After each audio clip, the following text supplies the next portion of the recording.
فانفردت صلاة الفجر أن صاحبها إذا صلى الصبح فقد دخل في عهد الله ودخل في ذمة الله تبارك وتعالى. قال عليه الصلاة والسلام كما في الصحيح، قال من صلى الصبح فهو في ذمة الله، فلا يطلبنكم الله من ذمته بشيء، فإن من يطلبه من ذمته بشيء يدركه ثم يكبه على وجهه في النار. أسأل الله السلامة والعافية. الذي يصلي الصبح فهو في عهد الله وأمانه وذمته، فلا يجوز الاعتداء عليه. فمن اعتدى على رجل صلى الصبح فإن الله يطلبه، وإذا كان الله يطلبه فإنه سيدركه ثم يكبه في نار جهنم، أعاذنا الله وإياكم منها. وصاحب صلاة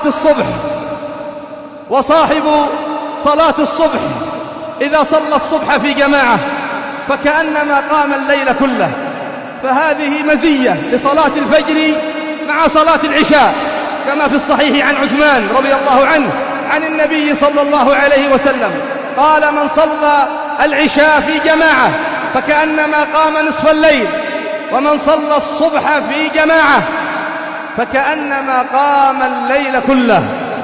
ولهذا كانت هاتان الصلاتان الصبح والعشاء من أثقل الصلاة على المنافقين، لأنها تقع في ظلمة.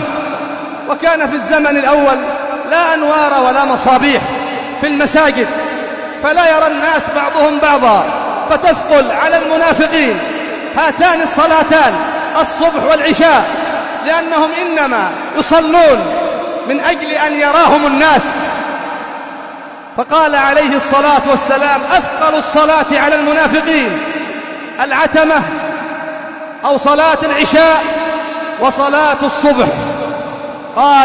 وقال عليه الصلاة والسلام ولو يعلمون ما في العتمة والصبح، أي ما في العشاء والصبح، ولو يعلمون ما في العتمة والصبح أي من الأجور العظيمة والثواب العظيم عند الله تبارك وتعالى، ولو يعلمون ما في العتمة والصبح لأتوهما ولو حبوا.